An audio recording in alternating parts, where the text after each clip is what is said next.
Good morning, good afternoon, good evening. Welcome everyone from all around the globe to World Travelers Flight. This is Tamami Nagayama from Japan, your crew surgeon at arms. I'm so excited to welcome our friends from Voice Your Dream Toastmasters Club in Sri Lanka. Please be advised that we're recording this journey, so please turn on your camera if you're okay and put your sweet smiles along the journey. Also, remember to mute yourself when you're not speaking. Our journey will take about 1.5 hours. Our journey is to make sure that we follow the mission of a Toastmasters Club, which is to provide a mutually supportive and positive learning environment in which every member has the opportunity to develop communication and leadership skills, in which in turn foster self-confidence and personal growth. Today, we have Mike Storkey, our past international president, as keynote speaker. And now let's call President of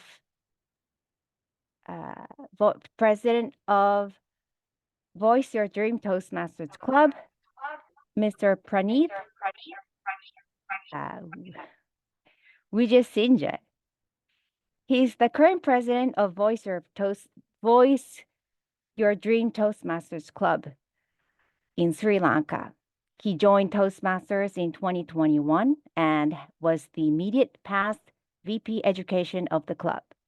He's an engineering graduate and currently working as a lecturer attached to the Faculty of Engineering at the University of Ruhuna, Sri Lanka.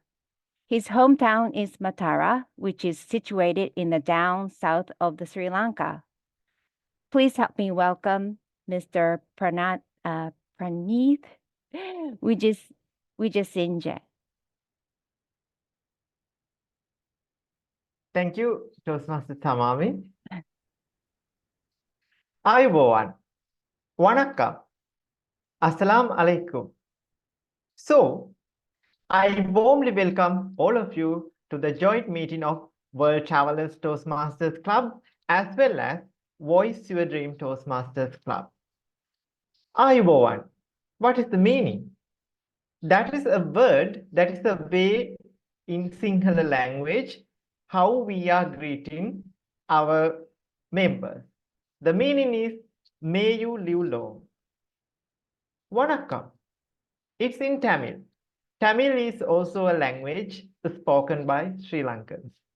Vanakkam means how we are saying hello in Tamil language.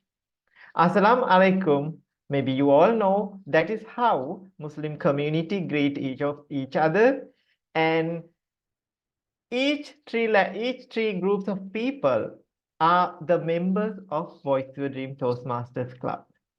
I think today it's a very special day for all the Toastmasters in our club as well as for the World Travelers Toastmasters Club members.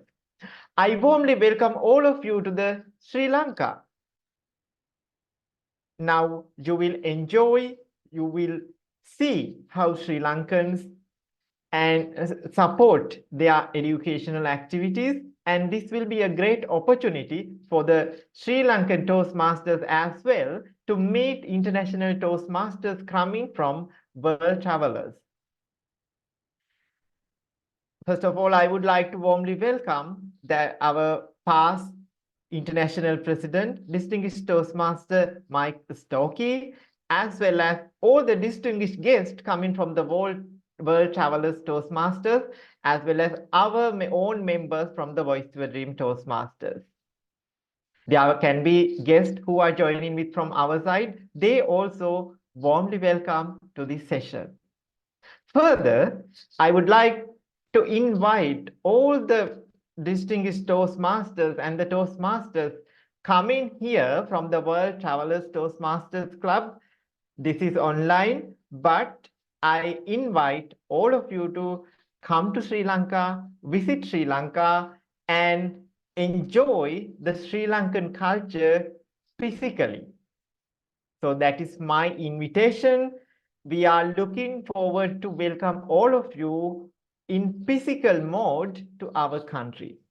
Let's have a wonderful meeting. Without a further ado, I would like to hand over the session for our Madam Toastmaster of the Day. Over to you, Madam Toastmaster of the Day. Thank you.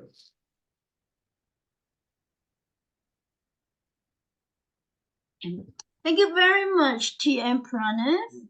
Good morning, good evening, good afternoon to everybody, especially to our fellow Toastmaster from Voice Your Dream Toastmaster Club in Sri Lanka. And a special welcome to our past international president, Mike Storkey. Welcome. It's so glad to have you here with us today, and we all look forward to your keynote address. So without much ado, we will proceed on. I would like to call upon Jasmine, our R counter, to share her role. Over to you, Jasmine. Thank you. The purpose of the R counter is to note any overused words or filler sounds used as a crutch by anyone who speaks during the meeting. Words may be inappropriate interjections, such as and, well, but, so, and you know. When it comes to the sounds, an example could be and just be reminded that crutch words typically have two attributes: overused and meaningless. So at the end of when I'm called upon to give my report, I will share how well we did in avoiding these crutch words. Over to you, Madam Toastmaster of the Day. Thank you very much, Jasmine. Now I'd like to call upon our timer, Dilasini, from our Sri Lanka Toastmaster Club. Over to you, Dilasini. Your role as a timer. Ayubowan, dear distinguished Toastmasters, and guests. I am Dilashini. Today's meeting, I am the timer. As a timer, I will time the prepared speeches, table topics, speakers, and the evaluation. I will also alert each speaker of the time they have left using the screen, green, yellow, and red, which denote specific time remaining. Those given prepared speeches should be 5 to 7 minutes in length. Table topic speakers should limit their remarks to no more than 2 minutes. The individual evaluation should be displayed at 2 minutes. When the general evaluation falls, I will give a comprehensive report. Thank you. Over to you, Madam Toastmaster of the Day. Thank you very much, Dilashini. And next, a very exciting part of our meeting, we have our very, very own World Travelers Club member all the way from Sri Lanka, who will be introducing to us Sri Lanka itself, a city tour of Sri Lanka.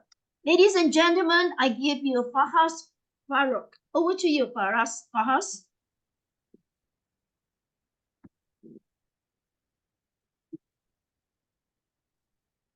Thank you very much, Madam Toastmaster, dear Toastmasters, past international president, past Mike Storkey, past district director of District 82, DTM Munawara, Nurul Munawara.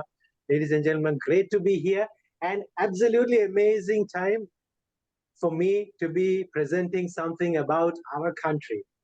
Before I start, Madam Toastmaster, can you please confirm that you can see the screen that I have shared with me over here waving like crazy? Yes. We can see. All right. Brilliant. So, ladies and gentlemen, this is a quick tour of Sri Lanka, of our beautiful country, Sri Lanka. And what you can see over here is a topographic map. So, as you can see, Sri Lanka has a lot of coastline, a lot of greenery, and in the center, right here, there's a bit of hills as well. So, in this little place, we have got a bit of everything for all your needs, for whatever climatic requirements that you may have or not have. We have it all covered. You just need to come and savor it. Just a few hours of driving here and there, and weather completely changes in this lovely country. Anyway, let me move on. I would like to start off with a little bit of facts of Sri Lanka. And before I get to that, some introduction. This picture that you see over here, this is the picture of a sacred bo tree that we have in the city of Anuradhapura. This tree is grown from a sapling from the tree in which Lord Buddha himself attained enlightenment, and they say this tree has a recorded history of over 2,500 years. So it's that old. This is perhaps the oldest recorded tree in the entire world, and this is called the Sri Mahabodhi. What you see over here is the Gaul fort, and of course, this is the city of Kandy. That's the city of Jaffna and its lovely fort. This is the city of Colombo, and this here, my dear friends, is our parliament in the legislative capital of Sri Javadhanapura Kotte. And this picture in the middle is of stilt fishing, which is very popular in the southern province. And most of these stilts are owned by families, and generation after generation, they pass these stilts to their people. And that's a little bit about all these pictures, but let me get to some of the country's facts. The name of our country is called the Democratic Socialist Republic of Sri Lanka. Small country, big name. So we have made it smaller. We just love to call it Sri Lanka. We have 3 official languages. The first one is Sinhala, and I have written both the local script and in English over here. The second language that we have is called Tamil, and these 2 are the main languages. And of course, we have English, which is a link language and used for all commerce. But you might be surprised to hear these 3 are the official languages, but Sri Lanka has well over 15 or 20 languages spoken here, because since time immemorial, people visited this beautiful country. They liked what they saw, they loved the people, and decided to stay. So we have pockets of other languages spoken in Sri Lanka as well. The capital, as I said, legislative capital is Sri Javadhanapura Kotte, where we have our parliament and all the government buildings. The commercial capital still remains Colombo. That's where all the Farhaz is on hyperdrive today. That's why he's moving around like that. Next, about Sri Lanka and how and what we are. We have so many different varieties of cultures and ethnicities and religions in Sri Lanka. We have Buddhism, which is the main religion. Then we have religion, which is Hinduism. And we have somebody helping me with the presentation. Thank you so much. Can somebody please mute that person? And then we have Islam and we have Christianity. And among all of these faiths, we, by and large, are a very peaceful, very accommodating, and very tolerant people. We just love to be amongst each other. We enjoy each other's festivals. We enjoy each other's hospitality. And most importantly, we enjoy each other's food. That's something that makes us Sri Lankans very unique among all. Anyway, a quick rundown of our population and our facts. We are 23 million people, and we have broken down based on ethnicity as well as religion. The main ethnic race is what is called the Sinhala race. Then we have the Sri Lankan Tamils, the Sri Lankan Moors, Indian Tamils, and everybody else. By religion, 70% of us are Buddhists, 12% Hindus, about 10% Muslims, 6% Roman Catholics, and we have other Christians, also another 1%, and we have a few other faiths as well. You will be surprised to hear we have small pockets of other faiths, Zoroastrians, Jews, and so many other little faiths, all represented in Sri Lanka. And that, once again, is a testament to what a tolerant and an amazing place this country is. Moving on, we have 65,610 square kilometers and 1,340 coastline. You might be not surprised to hear we don't share any land borders with anybody simply because we are an island. We can't have land borders. The highest point in Sri Lanka is somewhere over here, and it's called Piduruthalagala. We have almost 70+% of our country with greenery between agriculture and forest. 44% agriculture, 29% forest. So we are contributing heavily to the global oxygen and all of what is needed as much as possible. Only 27% does not have green cover, and that's because of urbanization, industrialization, as well as we have a dry zone. So that's why it is. But by and large, our country is green. Wherever you will see greenery. We have 9 provinces, and this is for political reasons. We have split the country for political management into 9 provinces and 25 districts. And each of these provinces has a major city, Colombo being the main city in the western province. Southern province, we have Galle. And then if you take the eastern province, we have Trincomalee and Batticaloa. If you go to the north, we have Jaffna. The central province is Kandy, which was the last kingdom to fall to the colonial masters. We got Kurunegala, Anuradhapura. These are the other main cities. And of course, not forgetting Badulla and Ratnapura, which literally means the city of gems. That's where the Sri Lankan gem industry is rooted, the city of gems. Sri Lanka is famous for its gems, specifically the blue sapphire. Amazing stuff you will be able to see over here. Let's move on. A little bit about our national flag. Now, what you see is the Sri Lankan national flag. Very colorful, and it looks like it's got a lot going on in there. And yes, it is. It does have a lot going on in there. Now, let me tell you what we have in the national flag. What do you see in the national flag? We have quite a bit of representation going on. First and foremost, if you will see in the national flag of Sri Lanka, you will see a lion holding what's called the local sword. It's called the Kastana sword. And this is surrounded by a maroon color. The maroon color represents the majority Sinhala people.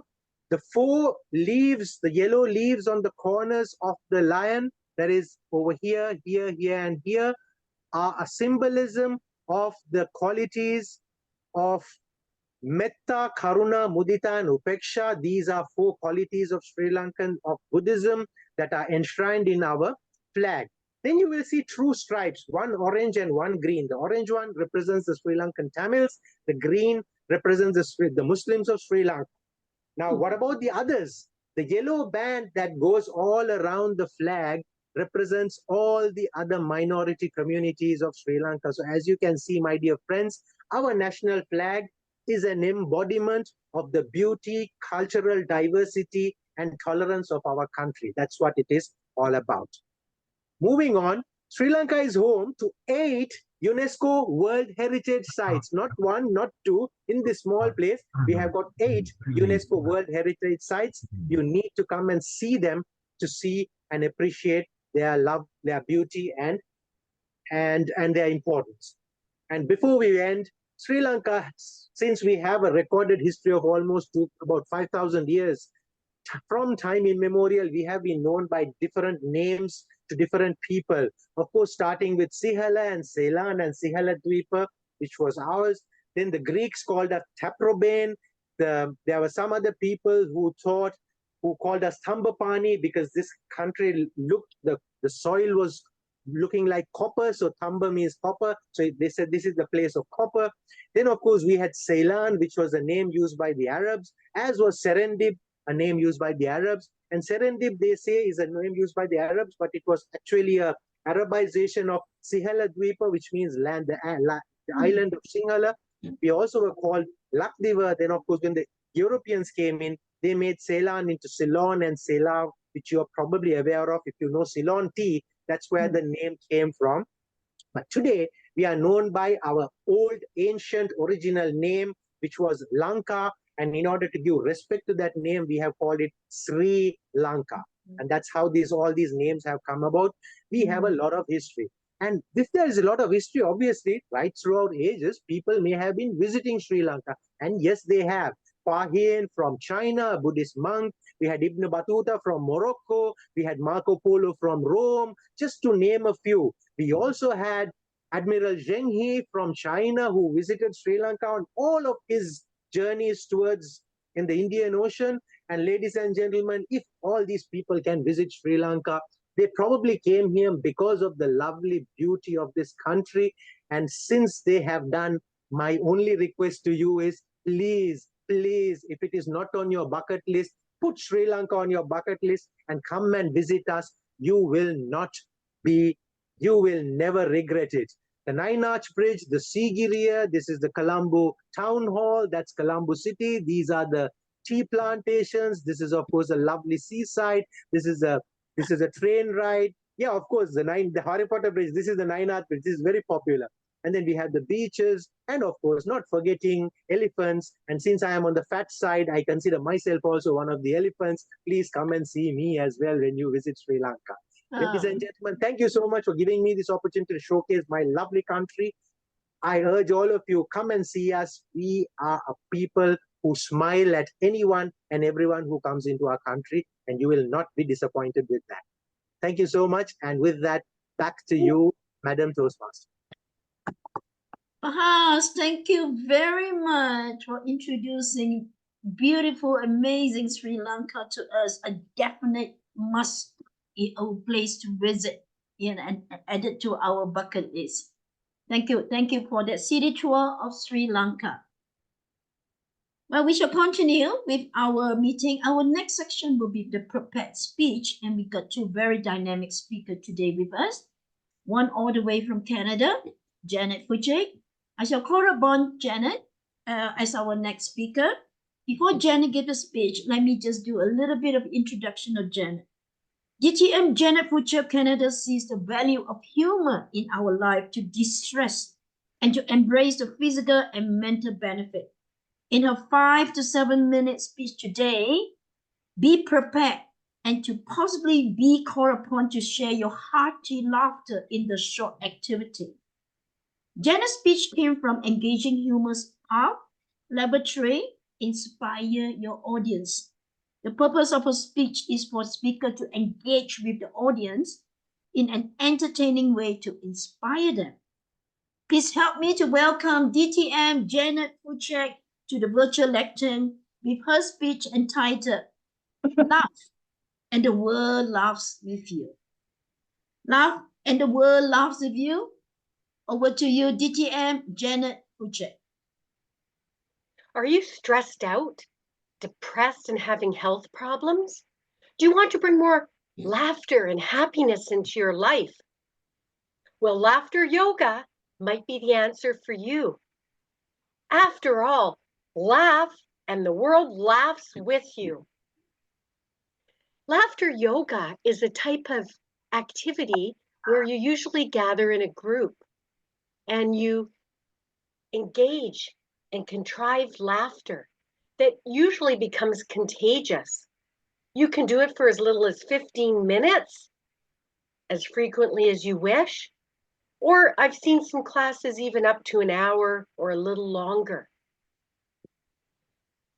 It involves also deep breathing exercises that are good for the diaphragm, good to raise those endorphins, and to make you feel better. And once you start laughing in a contrived way, the body doesn't recognize whether it's contrived or contagious laughter as a result of perhaps a joke or humor. And you get the same physiological and psychological benefits. Laugh and the world laughs with you. Now, some of the benefits of laughter yoga that's practiced I've seen 110 countries. I've seen in some accounts 5,000 clubs worldwide, 200 of them in the US. This is a practice developed in 1995 in Mumbai, India, by a doctor, Dr. Kataria, who recognized that laughter could help the healing of his patients. The benefits are you can raise your immune system and endorphins, get that feel-good feeling mentally. Studies have shown that some people have even been able to lower their blood pressure and reverse some illnesses. you can have that social connection. And you will spread good cheer around the room. Let's try a couple of laughter yoga exercises today. First of all, you can unmute or do this quietly behind the mute button. We're going to try the laughter yoga chant. And you can even put your hand on your diaphragm to feel the breath movement. So as we do it, we're going to clap. Ho, ho, ha, ha, ha. Everyone, join in with me for a few seconds. Ho, ho, ha, ha, ha. Ho, ho, ha, ha, ha. Ho, ho, ha, ha, ha. Thank you. I'm going to call upon some brave volunteers to demonstrate some of these scenarios that will get us hopefully all laughing. You can feel free. Actually, you can mute yourselves so that we just showcase these volunteers, but you can laugh behind the scenes.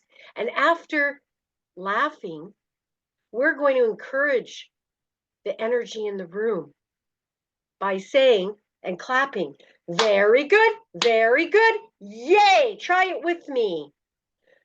Very good, yay! First, I'm going to call upon Lada, and Lada's going to demonstrate her Dr. Evil laugh for about 10 seconds, and then we're going to say our very good chant.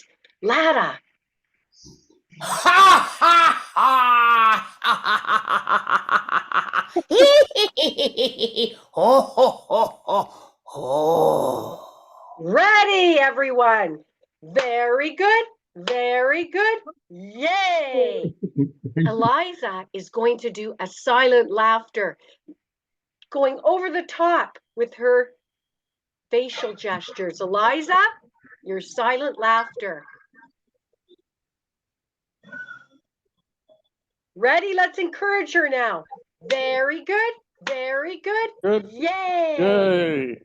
I'd like to ask our past international president, Mike Storkey, to do a scenario. Mike, I would like you to laugh as if you had just seen a kangaroo go across your path on the highway and you were able to successfully dodge that kangaroo in Australia, where you are from. Take it away.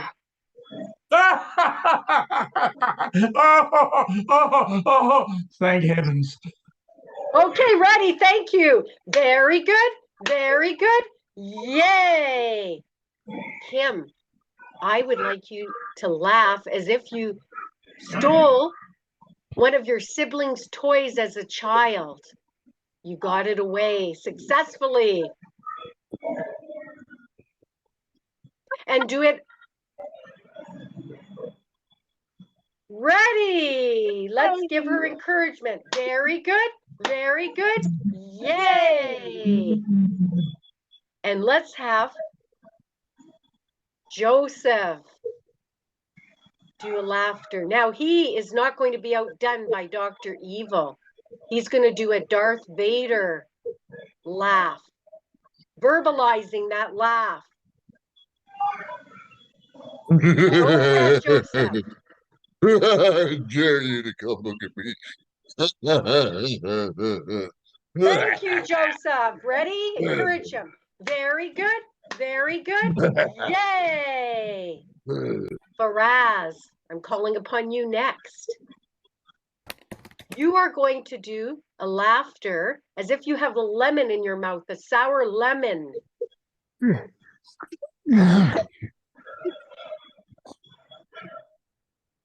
Thank you. Let's encourage him. Very good, yay!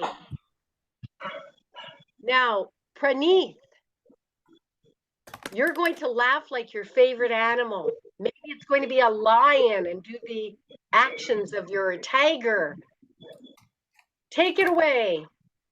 And a verbal laugh. Let's hear that hearty laugh. Ready? Very good, yay! Is there anyone musical in the room? Please raise your hand. Anyone who would like to help me with the next exercise? I'm going to give you an example. Pretend you're Beethoven's Fifth Symphony. You're going to laugh. Ha ha ha, ha ha ha. You Okay, want to see do it? no volunteers. We'll wrap up my speech. Oh, I'm sorry. We have Anur. Anur, would you do a hearty laughter to one of your favorite songs?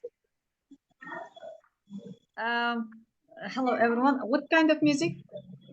Any kind of music, your favorite song. If it's Beethoven's Fifth, it would be ha ha ha ha. So your favorite song for 10 seconds. My music. Любовь похожая на сон. Dimash music, okay? Thank you. As you can see, laugh and the world laughs with you. If we were to be in person and do this in a circle, we would be on the floor laughing.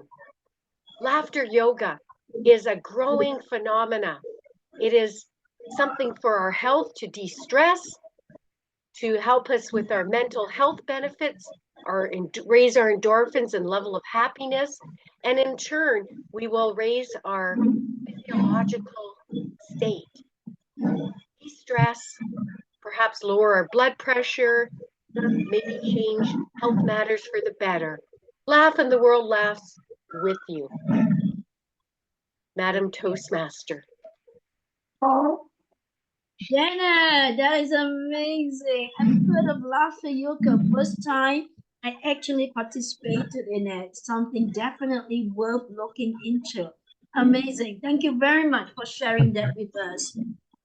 Next, we have our second speaker from Sri Lanka, Tanuja Nadasan. And Tanuja is a civil engineer. Today, she's doing her level 1, project 2, speech with a purpose. And her speech title today is Food is Love. Food is love. Over to you, Tanuja.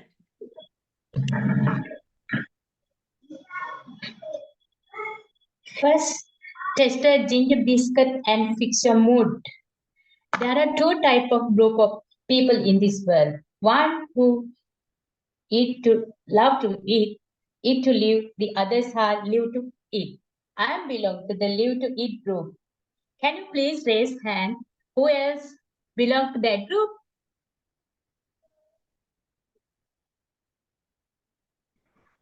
I think some of the hands are raising. I think that I am not alone. Food is love. Food is the greatest bond. Even when you were children, you can remember that you received reward as food. Perhaps your grandparents gave you. Perhaps your grandparents feed you as a love. Perhaps your mothers prepared your favorite dish. Father may brought you chocolates. Friends gave you tea. Many times women cope their personal issues, relationship issues as a form of food. Food is love is in air. Love is in the food. This is a story about my friend. His name is Chanaka. He is my university friend. At the university, it is quite really difficult to find good lunch packets. So normally we tend to go out and bought our lunch packets. When one day, normally we went to a shop called Bud Gatherer. It means a rice house. That shop was owned to a Bimala uncle, and his wife and his daughter helped him in his business. When we went there, normally Chanaka had a chat with Bimala uncle, later with his daughter. Ultimately, this business ended up with Chanaka is marrying the young daughter of Bimala uncle. So, love is in the air. Love is in the food. Food is the love. Food is the greatest bond. If you, a part of that, Food is a wonderful comforter. It will alter one's mind, soul, and body. It will also help to heal our sorrow. There's another story about my friend. When I went to a JICA training, I met a girl called Danny. Danny said, I'm Danny from Cambodia. I never see such a girl who loved the food. When she get any free time, she ran to the Japanese restaurant to enjoy the Japanese food. One time we went to a field visit to near sea, and there are a lot of seafood restaurants. And she ran to one restaurant and ate raw oyster. The way she has eat the food, I can never forget it. So a part of being a food lover, I think she want to get rid of her homesick. That's why she ate that much of food. Because she ate a lot of food, she's also still a small thin girl. So food is, so it is an ample example. So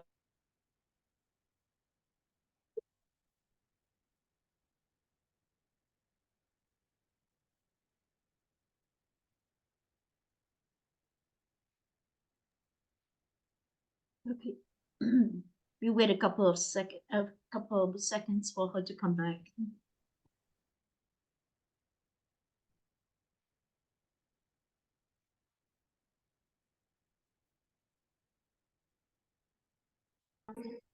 because it gave a lot of joyful memories. If someone lost in the society and if he eat the homemade food, he will definitely get a lot of joyful memories.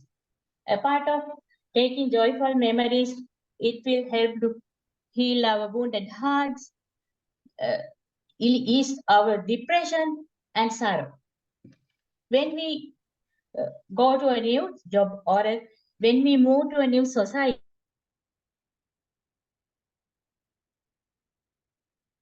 we want to make new friends, attach new relatives, friends in the office. It will, believe me, it is the shortest and fastest way to make new friends. So enjoy the food and take the love of the food. Thank you. Thank you very much, Toastmaster Tanuja, sharing with us your love for food. And I absolutely agree with you. Food unite people. And everywhere you go in the world, you know, if you eat together with people, you get to know people. It connects with people too. Thank you very much for sharing that speech with us. And ladies and gentlemen, we have come to a very, very exciting part of our meeting. That is our keynote address by none other than Mike Storkey, DTM, our past international president in 2016 to 2017. Let me just give you a little bit background about Mike. Mike joined with Sunday Toastmaster Club in Queensland, Australia. Little did he know where it would lead him. Mike is very competitive, but he became a district table topic champion and also a district evaluation champion. But it was the leadership track where he finally found his stride and ambition, leading and culminating in being Toastmaster International President in 2016 to 2017. In addition, Mike is a Rotarian and have been awarded the Paul Harris Fellow for his service to the community, and is still actively involved in Rotary.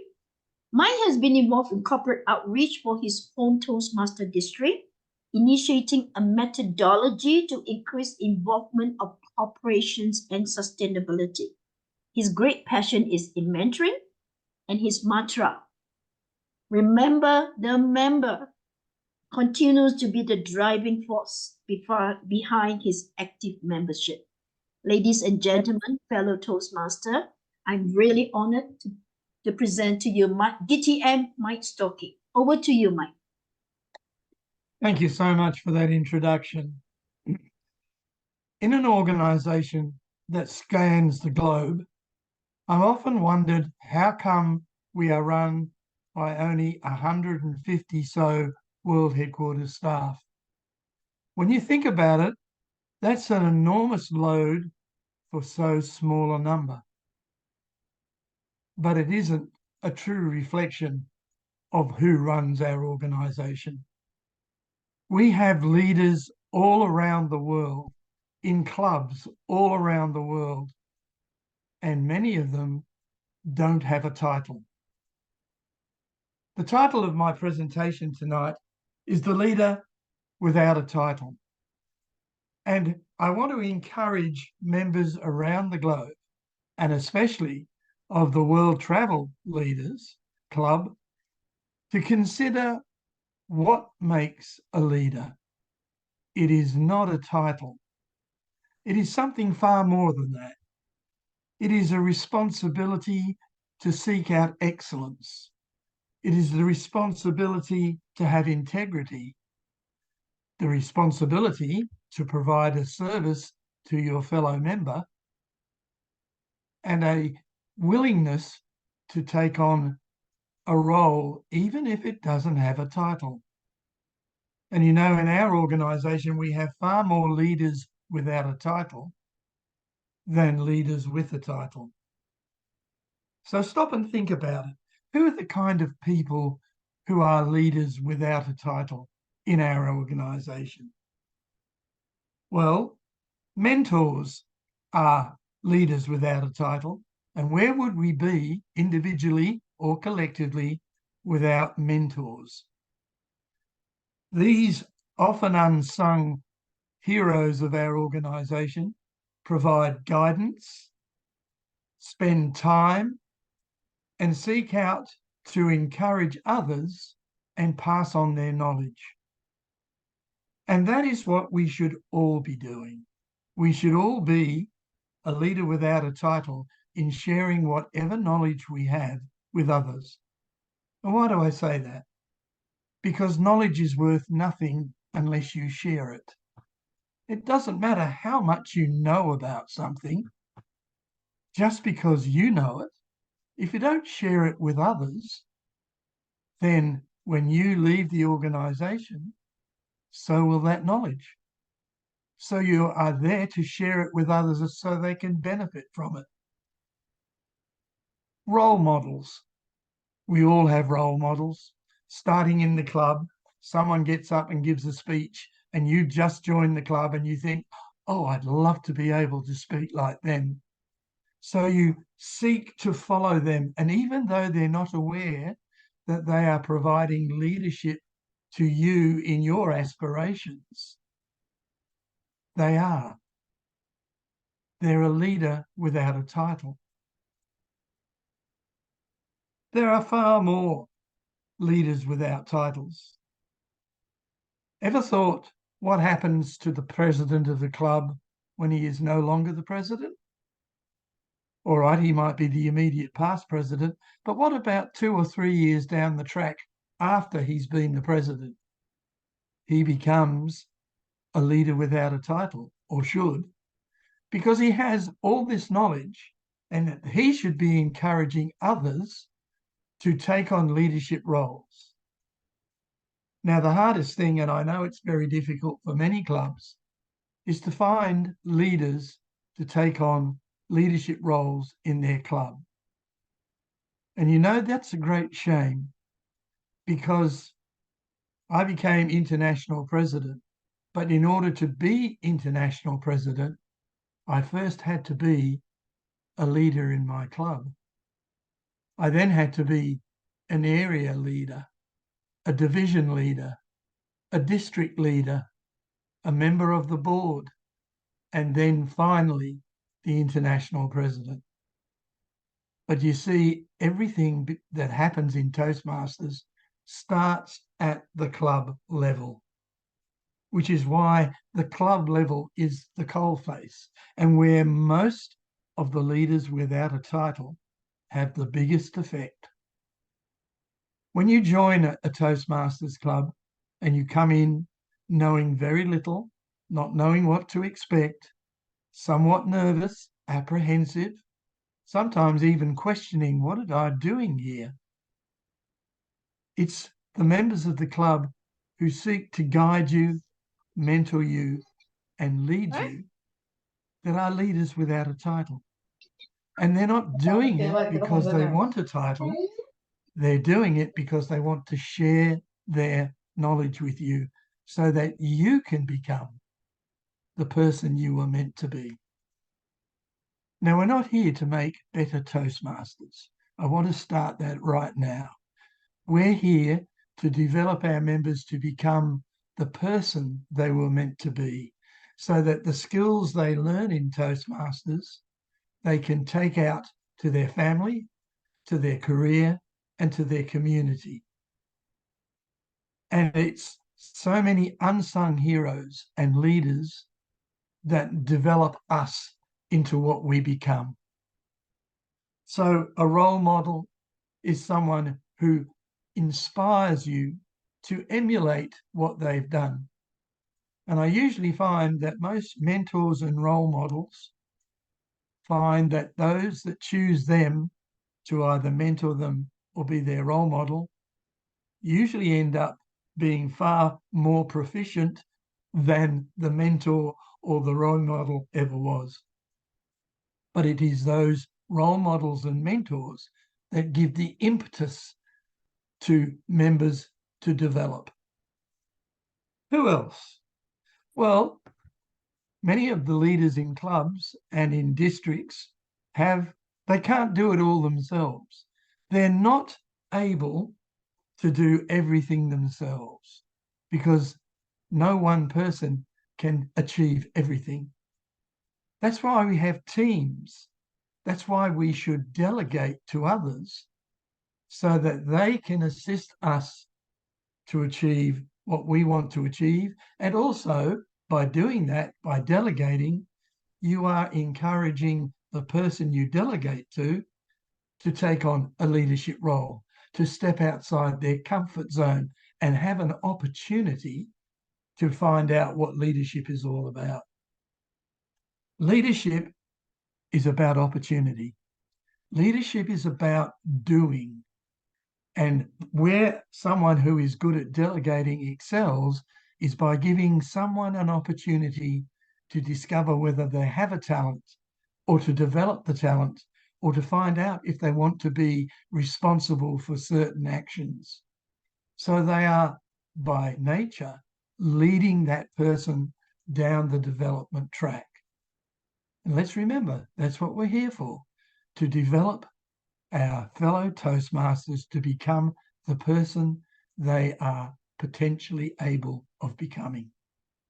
And I can't think of a greater leadership opportunity than being able to share your knowledge, your encouragement with someone else so that they can develop. I know that very often when I was just, and I say this, an area director, and let me say that an area director was the role, having had most of them in the organisation, is still the role I think is the most fun, the most meaningful, and the most satisfactory. And I had a lady walk up to me 2 years after I was the area director and said, "You may not remember me, but I heard you address our club when you did your official visit, and you encouraged people to take on a leadership role. And I became the Sergeant at Arms because of you. And I found that I really enjoyed taking on a leadership role, even though I didn't want responsibility. I didn't want to be a leader. I just wanted to have fun. But because of what you said that day, I'm now the president of our club and I'm loving every minute of it. But if it hadn't been for what you said, that journey would not have started for me." I can tell you I was so blown away by that comment, and I never knew. I wonder how many people you have inspired as a leader without a title who have gone on to achieve things and you didn't realise you were the catalyst to do that. It is so important that we take the leadership opportunities of sharing with others, that we find ways to encourage others, because every act of sharing, every act of encouraging is an act of leadership on your part. And even though you might not have a title, you have a very important title. You are a member who is sharing their knowledge, their expertise, their enthusiasm with a fellow member. Sometimes when you're a mentor, you know, it's not what you say, it's just being there to listen to what someone else is worried about that helps them. So it's the case of just being there. When you join a committee, let's say you have a committee, a membership growing committee, that is taking on a leadership role because you're taking on the responsibility of contributing to that committee in order to benefit the members of your club as a whole. And isn't that what a leader should be doing? Is leading and encouraging their members to achieve their goals to the best of their ability. Trainers and facilitators may not know it, but they're leaders because they are also passing on knowledge and encouraging others to step outside their comfort zone by learning new skills and then applying them. I often think that we forget what DTM stands for. Now, I know there's all kinds of pseudonyms that some people say DTM stand for Don't Time Me. Others say DTM stands for Don't Tell Me. I believe DTM stands for Dedicated to Mentoring, because if you have reached the level of being a DTM, it is then your responsibility as a leader without a title to share your knowledge, share your expertise, and share your experiences with others. Because, as I said at the beginning, what's the point of having all that knowledge and expertise and experience if you don't share it with others and encourage them to become the person they want to be? You know, you get far more satisfaction from helping someone than you do by being the boss. You get far more satisfaction for seeing someone else grow because you gave them an opportunity. And you get far more satisfaction in your own development and growth because when you share with others as a leader without a title, you grow yourself as a leader. You may not be aware of it, but you do. The thing I'd like to suggest to all of you is if you are really interested in being a leader without a title, there is a book I thoroughly recommend. It's by, I'll read the title to you anyway. It's called The Leader Who Had No Title, and it's by an author, Robin Sharma, S-H-A-R-M-A. It is the best leadership book I have ever read, and it changed my opinion on taking on a leadership role. I was one of those ones who said, no, I don't want the added responsibility of leadership. I want to enjoy all the benefits that other leaders can provide for me. I then read this book, and it totally changed my opinion of what leadership was about. And I became eager to become a leader. Not a leader with the title. I didn't want to be the club president, but I wanted to find how I could encourage other people to take on roles, to develop and reach their potential. And then I suddenly found out that leadership wasn't the huge responsibility and extra work that I thought it was, but it was something that enabled me to develop myself. And it then encouraged me to take on other leadership roles. Leadership is something that is different to everybody. No two people consider leadership exactly the same way. But if you're doing it for the right reasons, if you are taking on leadership not for self-glorification, not because it gives you a title, not because it makes everybody think, oh, how wise you are, but genuinely because you want to help other people become the people they were meant to be, you will find within yourself that fire of leadership that you will want to develop to whatever level you want to take it to.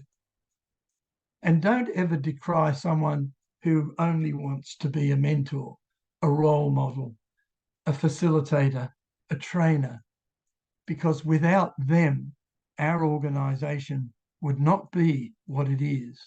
And without people like them in your community, in your careers, and in your business, your career, and the community would be a lot worse. There are so many unsung heroes who are leaders without titles that I really think we overlook the benefit of being a leader without a title. I'm happy to take any questions. And I see the timer's got his hand up. Now, I don't know if that's to tell me I'm finished or he has a question.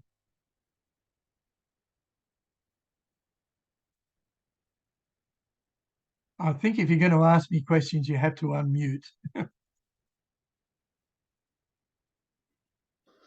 I'll ask a question. Hello, I'm Lotta. Hello, my dear. Great. I love what you're talking about. And I want to know what's the biggest change in your life that the book made on you? What was the biggest difference? I love this book, the Robin Sharma's book. What was the biggest thing that changed? Well, the theme of the book, and it's not like most leadership books, it is written as a story. So there's fictional characters in it, and it's written as a story. But the thing that got to me was it isn't a title that makes a leader. It isn't a position of authority that makes a leader. It is something that comes from within a person who wants to share in order to benefit others that really makes a leader. And when you suddenly realize that, then I think it really changes your whole perspective of leadership. And you look at it in a totally different way. It encouraged me to become a servant leader, and a servant leader without a title. And I enjoy now, after being a leader and reaching, if you like, the pinnacle of leadership in Toastmasters, I enjoy right now not holding a huge office, but being able to encourage others and share with others what I've had the opportunity to learn, and encourage them to step out onto the leadership path and try it. I often say to people who say to me, oh no, I'm not interested in leadership. And the first question I ask them is, why? When they look at me and I say, well, have you been a leader? And they say no. And I say, well, until you've tried it, don't tell me you don't want to be one. Try first. If you try and you don't have a good experience at being a leader, I can fully understand that maybe that will turn you off wanting to be a leader with a title in future. But that doesn't stop you from being a leader without a title and sharing your knowledge and your experience with others, so that maybe they don't have the same unfortunate experience that you had. And that is sharing. And leadership is about sharing, caring, and guiding. I hope that answers your question. But do, if you get the chance, buy the book. And it isn't because I get a cut of the commission of the sales. It is that it is really a great book on leadership. Any other questions? Sharing, caring, and what was the last word? Guarding? Sharing, caring, and guiding. Guiding. Oh, guiding. Okay, beautiful. Thank you. I like that. Servant leader. Thank you. I have a question from Janet. Yes, Janet. I'm wondering, in your experience, perhaps as the past international president, what variations in leadership styles have you seen around the world? Like as far as what might be favored in a certain part of the world or communication style within leadership. Can you highlight a few of those differences? Well, I think there are good and bad leaders everywhere. And I don't think any one country or region has better leaders than the other. But what I do think is that we have the wrong perception about leadership quite often. It's not telling people what to do. It's not standing out the front and blowing the whistle and say, follow me, follow me. It is finding a way to encourage others to want to follow you because you are meeting their needs and they have similar aims and ambitions to what you have. And as a leader, until you find out what those ambitions are of those you lead, I don't think you'll ever be a successful leader. You need to understand the needs and wants of the people you lead. And really, the interesting thing about that is, unfortunately, in our organisation, the closest you will ever be to members is in your club. Then when you take on area director, you are still associated with the members of 4 clubs or 5 clubs in your area. But you are somewhat removed from them because you don't have the interaction with them on the weekly basis or fortnightly basis you do with your own club members. And then if you take on division leadership, it's a more administrative role than being an area director. And when you finally get to the top, the only place you really connect and find out what your members want is back at your home club, at your home meeting, because that's where you are dealing with them. When you are the international president or member of the board, you are quite removed from members. And yet, what are you there for? You're there to reach or achieve a program that will support the members in meeting their goals. So I think the further up the chain of command, if you like, as a leader you get, the more important it is to be grounded in your home club with your home members to find out what is it that the members want. Because you'll find that most members have similar wants, needs from our organisation. They want to be supported. They want to have an opportunity to grow. They want to have programs that enable them to grow. They want to have leaders that have their best interests at heart. So that is what the leaders with titles have to realise. Everything that happens in Toastmasters happens at the club level. And why I took the mantra of remember the member is I realised very soon when I got to district level that we were separated from what the members in the clubs wanted. So often we didn't realise. We were too busy looking at the bigger picture, what was good for the district, what was good for the division or the area, and not realising that if we looked after what happened to the member in the club, everything else would take care of itself. Because districts can't be distinguished by their own action. Districts only get distinguished because members achieve their goals at the club level. And it's so on. And that's where I think the biggest realization came to me is when you get to the top, you suddenly realize, boy, you're not just a member. Being a member is the top of the pinnacle. Being the international president is the basement. Because without the member, there is no need for the leaders. Without the member, there is no need to have plans, committees, whatever.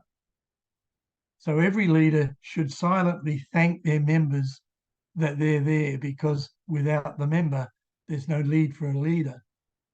And encouraging our members to stay, to grow, and to develop is every one of our responsibility, even if we have a title or not. And I'd just like to say one further word on leaders. Past leaders, we do not use our past leaders enough. So the moment they don't have the title of President, VPE, Vice President Membership, Vice President Education, the moment they lose those titles, what happens? In your club, one president can go forward to be area director. What about the other 4 or 5 presidents in the area who didn't go forward? Do we just forget them and all the knowledge they've acquired? Or do you, in your club, involve them in committee work, in helping, in mentoring? Because there's a wealth of knowledge there and they want to help, most of them, but many of them never get the opportunity because the current leadership in the club wants to do it their way. And you quite often hear a saying in Toastmasters, which really sends shivers down my spine. In my year. Ever heard your president say that? Or the VPE say that? In my year, we will do this. Well, there shouldn't be a year. It should be a continuum of growth. And things that you didn't achieve last year should try to be achieved this year. And I'll give you a perfect example of that. If a club has not been distinguished for 5 years and the presidential team this year says, this year we're going to be presidents distinguished, I would suggest it's going to be very difficult for a club that hasn't found a way to be presidents distinguished in 5 years to do it in 1 year. What the president should say is, this year we will continue the work of last year and work towards becoming. And then if they don't achieve it that year, the 3rd year, it's a progressive. You don't go from cold to red hot in the space of 10 seconds. And that means you need the past leaders to work with the current leaders to get the members on track to get the club to distinguished. And it's the same all the way up. I see I've got the red light. And one thing I have learned as the DTM is don't run over time. So I'm happy to take, Mr. Timer, is that the end of my presentation or is there still some time for questions? I think we can have a question if the people want, because it's very hard to get mic. And we also all want to learn from him. So what do you think, guys? If there is a question, please, we can give like 5 minutes. Both president, club president, Pranit, Joseph, all agree? Cool. Yes, we can have, no? We can give the chance to ask some questions, maybe one question. So whoever wants to give us ask question to Mike, please raise your hand. Yeah, Janet. I have another question. I'm wondering, do you see a way that more input could be given from members to Toastmasters International other than maybe an email message? Like, is there a committee that exists where that could be made up of, or that is made up of members from around the world, or do you see that happening where we could have a more active voice and suggestions that for proposals? What you need to do is there is a chain of command. If a member in a club has a question, they should ask the club president. The club president, if they don't have a satisfactory answer, should ask the area director, and so on up the chain. And then districts can ask of their international directors or their region advisors that question. And if enough people ask the same question around the globe, it will eventually get to the board. And it is the board who should be considering. We used to have a mantra in the boards I was on, is that before you make any decision, think how it's going to affect your membership. And I do agree that many times the board makes decisions and doesn't explain to the member how they're going to benefit and how it's going to be interacted and why the decision was made in the first place. So I would ask everybody, first and foremost, take interest in who you elect to be your district leaders, because that's where your voice can be heard. Take interest in who stands for international directors, because it is you, the members, who direct the club officials who carry the vote how you want to vote. It isn't their vote, it is your vote as the members. So the majority of the club should direct their president and vice president education how they want the club to vote on certain issues, or if they want certain issues raised. The members need to speak up because it is a members' organisation and they need to ensure that their voice is heard, and leaders who care about their members will ensure that they pass that on until they finally get a resolution of whatever the problem may be.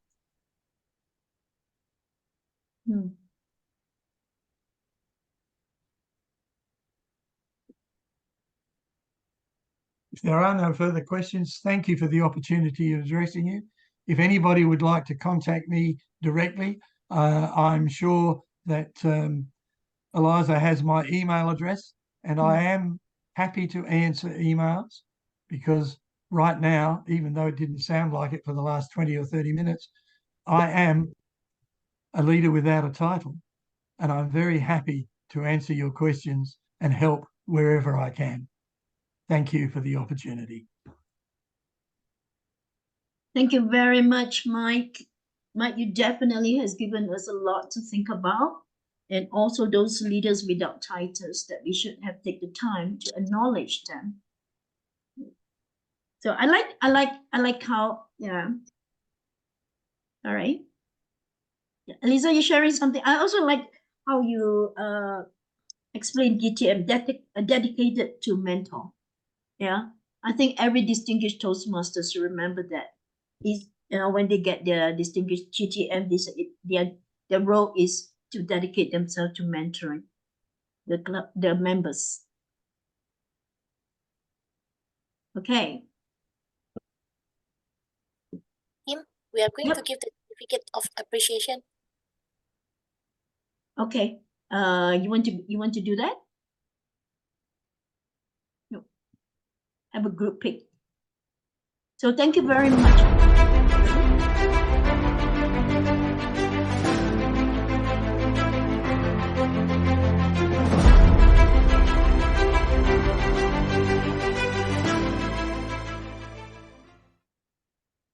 Is the picture taken? Right. Can you spotlight Mike, and then we can take a picture? I put the president, Pranith, and Joseph also. Yeah. Okay, sorry. Sorry.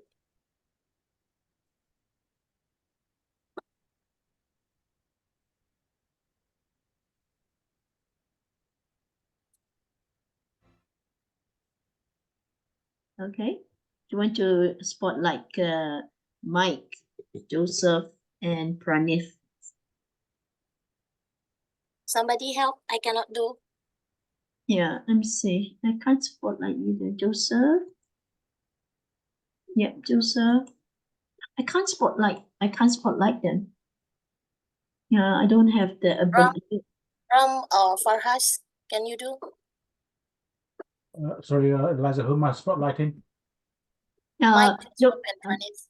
Mike, Joseph, and Pranith.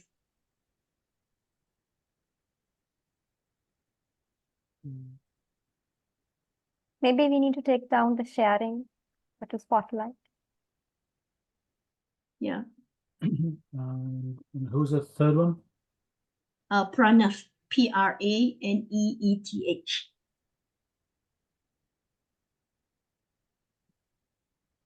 This one. Oh, you done it. Yes, got it. Pranay, I don't. You have got. Okay, I got it. No, it's just the brightness of it. You ready, gentlemen? Give me a big smile. Ready? 3, 2, 1. Okay, done. All right, thank you very much. Yeah, take a picture here. Oops, sorry. Right, 3, 2, 1. Right. Oh, all right, done.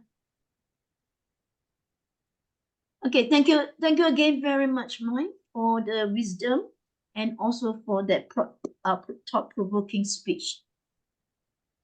Now, Our next section is our table topic sections, and in this segment, I will hand you over to Fahas Farooq for the table topics session. Over to you, Fahas.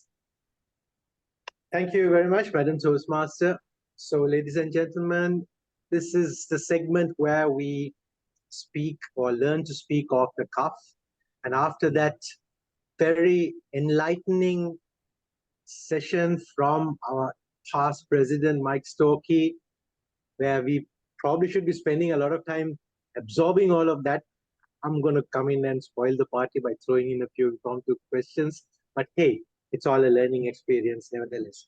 What I thought of doing is, my dear friends, because today we are visiting Sri Lanka, and since I am also Sri Lankan, I selected a few quotes and sayings which are very much Sri Lankan oriented or written by Sri Lankan authors. Of course, they are very general in nature, so anybody can respond to them either directly or using them on an abstract basis. So I've selected them based on that ability. But however, I thought of sticking to the Sri Lanka theme and bringing in quotes and questions from Sri Lankan authors and speakers. So friends, let me now invite you. Would you like to volunteer, or should I just do it the usual way and ask people to take it up? I think we can just volunteer. And trust me, these are very simple, easy topics. It can be applied either way, either directly or on an abstract basis. Thank you so much, DTM Abdul Fattah. I was expecting you to be one of the first to raise your hand, sir. And also thank you, Yusuf Chandra. So we'll take DTM Abdul Fattah first. After that, we'll come to you, DTM Yusuf. Okay, so since you are someone who has worked with Sri Lankans and you generally know a little bit about the Sri Lankan psyche, perhaps I will throw this question, and you're someone who served at very senior positions and so on. So let me throw this question at you. And this is a quote from a very well-known and seasoned business lady in Sri Lanka, business person. Her name is Ottara Gunawardena. And she has said, and I quote, "Never too late or too wise to learn. We are never too late or too wise to learn." DTM Abdul Fattah, screen is yours. Okay, thank you so much. Never too late or too wise to learn. I will select never too late. Now, when I told my wife last week, I would like, at the age of 70, I would like to learn how to play the violin. She said, "Are you crazy? At your age, you want to play violin?" I said, "What's wrong? I would like to learn something new." And believe it or not, I haven't enrolled in a place to start playing violin. Now, I would like to apply the same quote to TMI. Never too late, TMI, to learn and to be wise. And I will take what Mike has said today. If a decision is made from the top without referring to the bottom, which is really the top, which are the members, okay? Well, TMI, revise your decision, go back on it. And what I mean by that is, by TMI raising the fees from 30 to 45 to 60, I think they're going to lose money, not they earn money. I'll give you an example, and I put it in the chat. I've been a member of 6 clubs. The moment they raised it to 45, I became a member of 2 clubs only, and I'm contemplating becoming a member of 1 club. So they used to get 6 times 45, it's about 270, and now they're getting 120, and many members are thinking the same. So I'm using this table topic and this awesome quote to address from this platform a message to TMI: go back and change your rate. There are countries who cannot afford it. So yes, it's never too late to wise for us as adults at this age to learn something new, as much as it's never too late for such an organization of leaders who should not be living in a different world. They should look at their members and find out if the decision is wrong, then go back and do it. Back to you, table topic master. Thank you. Thank you, DTM Abdul Fattah. Please join me in giving him a round of applause. Well done. And passing a very important message using this platform of table topics. Thank you so much. Next, we had DTM Yusuf Chandra who raised his hand next. So I would invite you, sir. And let me give you a saying, or this is actually a phrase from a book called Running in the Family, written by a Sri Lankan author named Michael Ondaatje. He currently lives in Canada, but this is written from a book. The book is called Running in the Family, and the phrase is, and I'm sure this is applicable to all over the world, a well-told lie is worth 1,000 facts. A well-told lie is worth 1,000 facts. DTM Yusuf Chandra, over to you. Can you write it down? Yes, please. I will put it in the I will put it in the chat so it's easy for you to take a look at. There you go. It's there now. A well-told lie is worth 1,000 facts. I remember a story of telling lie to a patient. It happens to be my mother. She was having a cancer. And the doctor told me, Yusuf, it's quite impossible to cure your mother. But then I told the doctor, should I tell my mother the fact? Or should I lie that she is fine? It's okay, Mom. Don't worry. Everything is going to be all right. The doctor is going to cure you. I am the son of my mother. I don't have a heart to tell lies, even though this is for her good. So I told the doctor I couldn't say to my mom that you couldn't cure her. But remember, doctor, God has got miracle to do. So I believe in God more than in you as a doctor. So I told my mom, Mom, we'd better pray because we have got our God with us. Whatever happened with you, the God will be with us.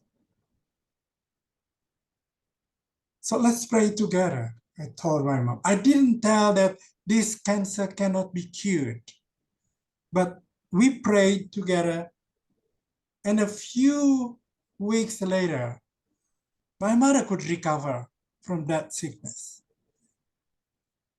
So I believe that even though it's a well-told lie,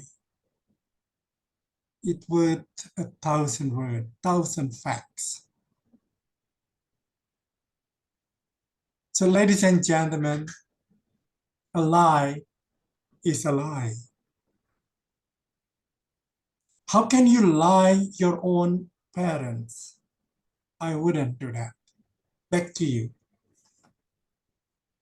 DTM Yusuf, I want to clap, but before that, I must tell you what you said literally hit my heart. So I have gone through a very similar experience to what you went through with your mom, with my own mother. Thank you so much, sir, for bringing those memories back. Let's give him a big round of applause. Thank you, thank you. Next is Lada, the unicorn.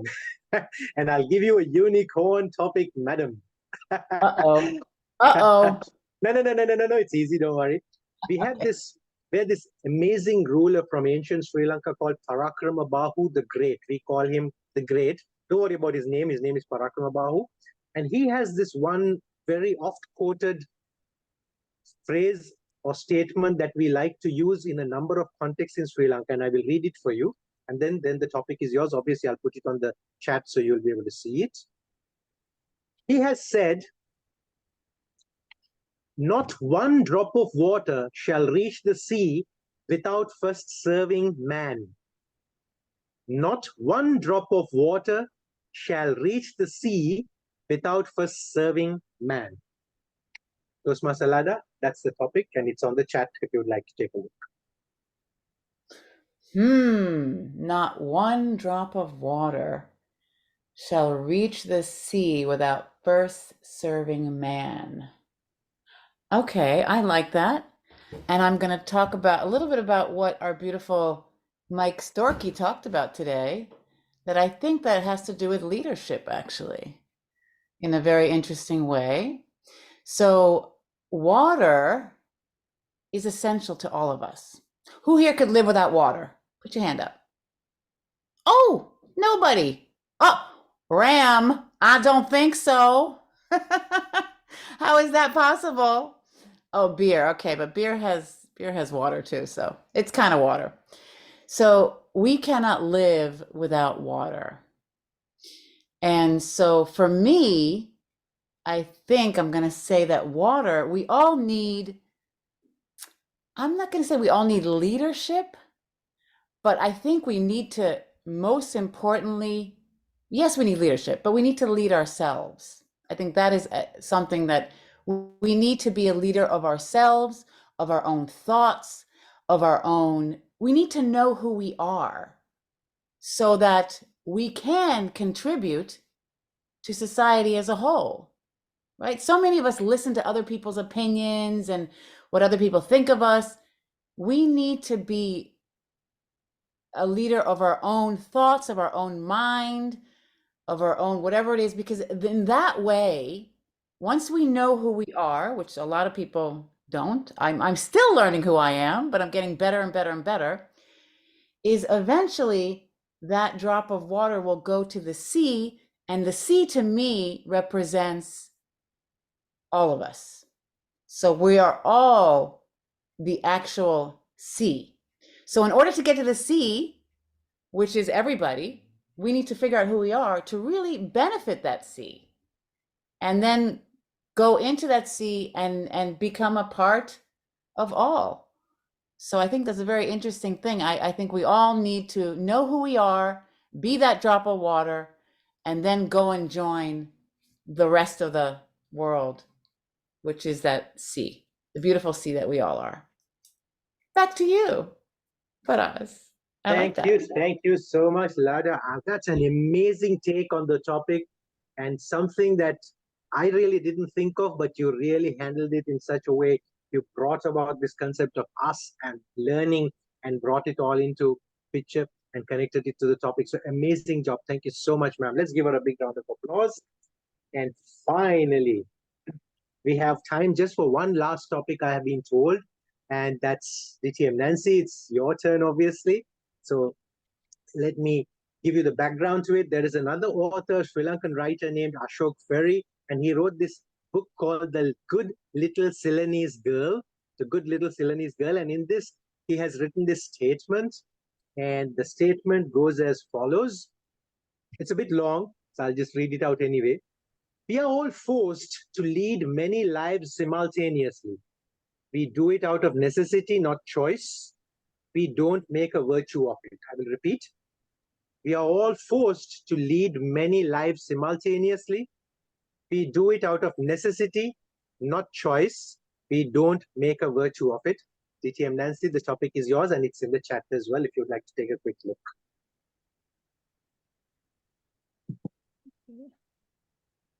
I think I could relate to that because in my life, I was obviously a little girl for many years. And then I was a mother for many years. I'm still, I'm not a little girl anymore. My parents have gone on, but I'm a mother and I'm also a grandmother. Oh my. So simultaneously, I'm a mother, I'm a grandmother. I'm a mother, I'm a grandmother. I'm a grandmother more than I'm a mother. Sometimes you have to do it. You just do it because it's there and you have to. Now, I don't have to love my grandkids, but obviously I choose to love them and I choose to do activities with them. I choose to have fun with them. Then, in addition to family, I have Toastmasters in my life. So simultaneously, I'm a mother, I'm a grandmother, and I'm a member of Toastmasters. And many times in my 4 clubs, I am a leader without a title. 3 clubs I'm an officer in, but the other one I'm not. I am a past district governor, so I guess I have some knowledge. I don't know if I have enough knowledge to be behind the scenes, but I help out when I can. So that's my Toastmaster life. And then I am a wife. I forgot the family part, the wife. I'm a wife to my hubby. He didn't care anything about Toastmasters, so I have to, balance those out. So simultaneously, we have to be a lot of people a lot of the times. And for years, until I retired, I was also a teacher. That added to the mix, to the C, as Lada pointed out. But each one of us, we do our part, and hopefully it's not out of necessity. We do our part because we enjoy participating in all those activities, whether it be family, Toastmasters, or hobbies, or whatever it is. Thank you. Thank you so much, so DTM Nancy, and that's so true for, I guess, almost all of us. We all lead many different lives simultaneously, and that's what probably enriches our lives. Thank you so much, everyone, ladies and gentlemen. That's all the time I have for. I got a few more topics, but what I'll do is for us to all perhaps share the topics that I have got. I will just drop them in the chat whenever you are free. Just take a look at them, maybe copy them. But yes. Thank you very much for this very enlightening table topic session, dear table topics commentators. And to both the clubs, thank you for giving me this opportunity to be a table topics master.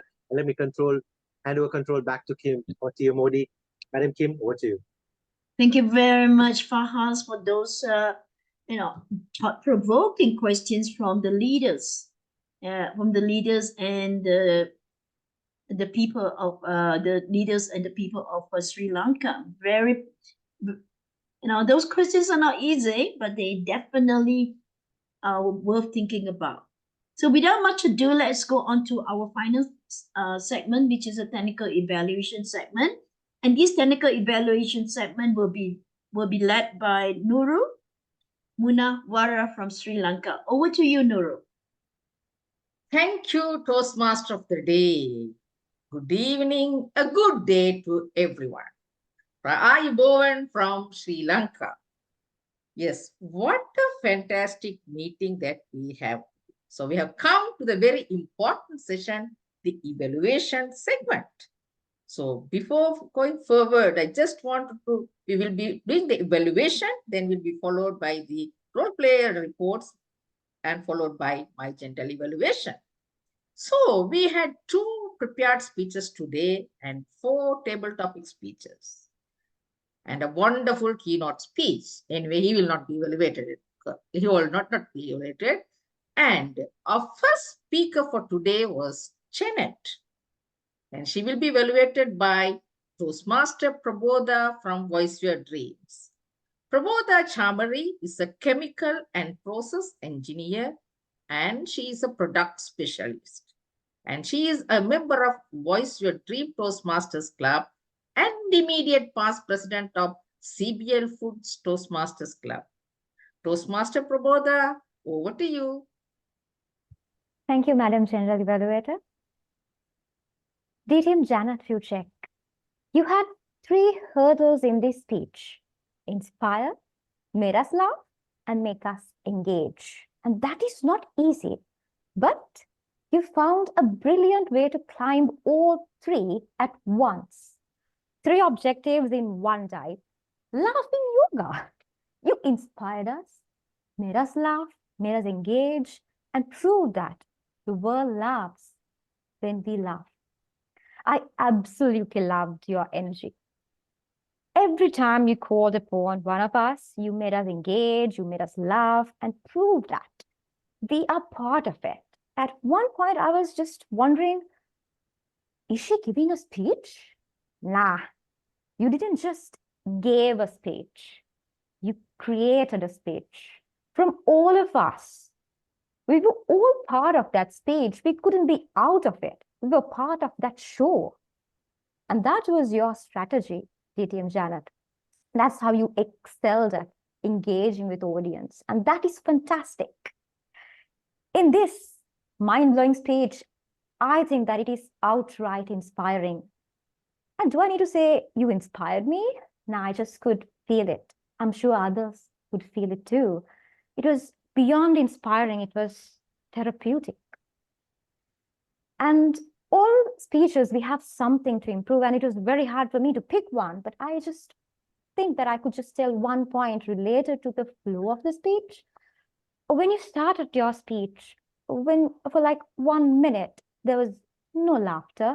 You were explaining the concept of laughing yoga, benefits of how we can distress ourselves with laughing, and explaining the concept basically. But perhaps you could have started with the activity first, without just letting us know what we are getting into, and have the audience energy to pump to this highest possible level, and then say, guys, what you just did was laughing yoga, and say the benefits, and maybe end again with a same exercise, with a simple exercise with all of us together. Or maybe you could just start with some humor in the first few minutes and then end with the activity at the climax, and not repeat the benefits after the activity, because we already feel the change from our stomach, from our heart, and from our soul. To summarize, you inspired us, you made us laugh, you made us engage, creating a speech, creating a therapeutic speech from us, for us. Prove that world loves when we love. So at points to improve, try changing the flow of your speech. Start with the activity or end with the activity, and make sure that we end with the climax. So all in all, I think it's a simply mind-blowing speech. I want to congratulate you for completing this project successfully. Guys, you know how we need to end this. You all know how we should say it. Let's say, very good, yay! Back to you, General Evaluator. Congratulations, DTM Janet. Thank you very much, Toastmaster Prabodha. Very good, very good. Hey, yes, thank you very much for a very, very, very detailed evaluation and an encouraging evaluation with a little recommendation. Thank you, Prabodha. And our second evaluator is Toastmaster Joseph Skoda, a passionate Toastmaster. And he is also a past district director of District 33. Toastmaster Joseph, over to you. Thank you so much. I deeply appreciate that. I tell you, we can all relate to food, and we love to start every conversation speech with the question, who is love? What is love? Why is love? It came down to food, and I think we can all relate to that. And I do. Food is the greatest award, as you mentioned, over and over again. And I used to say I work for food because Toastmasters doesn't pay me, or the other organization I belong to. And you got to think, you're like, wow, it is food. We're constantly food. And that's the best way, as you mentioned, to show love. Love is in the air. Love is in the food. It doesn't matter where we are, but it's the shortest, fastest way to bring us together. And I absolutely love that. And food, you mentioned, it brings up joyous memories. You talked about, if we're depressed, for instance, or we're sad, or relationship problems, it's food. And it's wonderful because we can all relate to that right away. Now, one of the things that you stood up, I love it. All speakers should stand up if you can. But as you know, you're looking down at us. And I understand my computer's on like 2 boxes right now to have eye level. And when I'm speaking, I have to lift it up even higher. So when we're standing up, you're looking down at the computer, and often we didn't get the eye contact that we needed. And you kind of stayed to one side. And we got the point, but you kind of stay to one side, but we got to see the eyes. We know it's just a camera on our computer, our phone, whatever it is, but we need that eye contact to really feel it from us.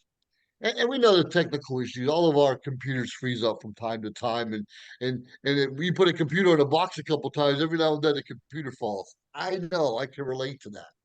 Now, you gave us a great message, but you spoke a little bit fast, at least for my ears, and the different dialects a little hard to pick up in some cases. I just encourage you to pause and slow down. Say, uh, "Food is our greatest reward," and then pause. Let's think about it.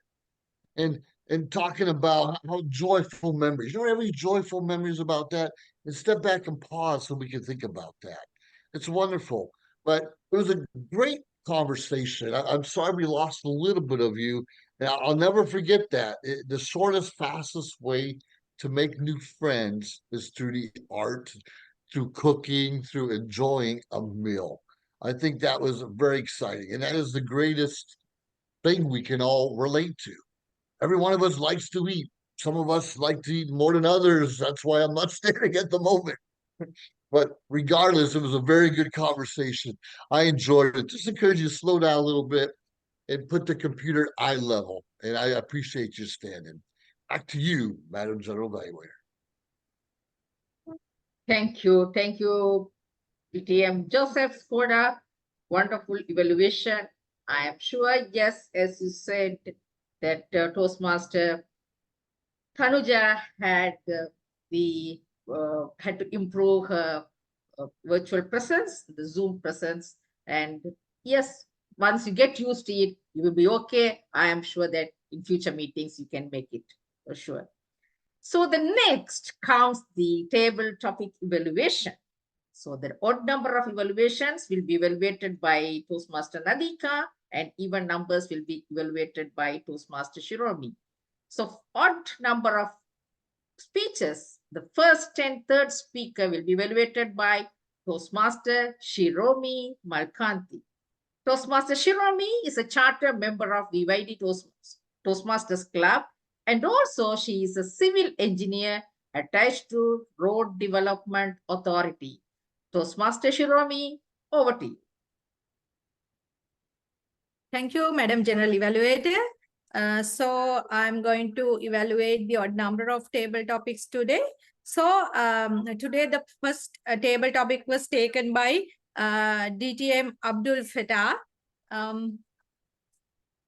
May I have him spotlighted?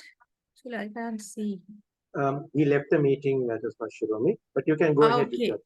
Yeah, okay. So the topic he was given was we are never too late or too wise to learn. That quote by that renowned business woman in Sri Lanka, Otara Gunawardena. And in his topic, it was evident that he was very confident about his talking. And first of all, he shared his personal experience relevant to the topic. And then he showed very good hand gestures so that enhancing what he was saying. And he used his vocal variety very well. And it was very interesting to see him speaking. And finally, he ended his message. Ended his speech with a message relating to what he's going through, and I think most of the members are going through. As per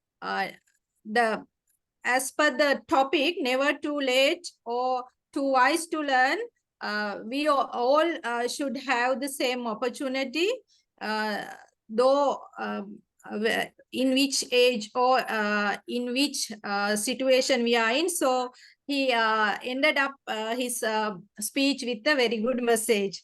Well done, DTM Abdul Fatah.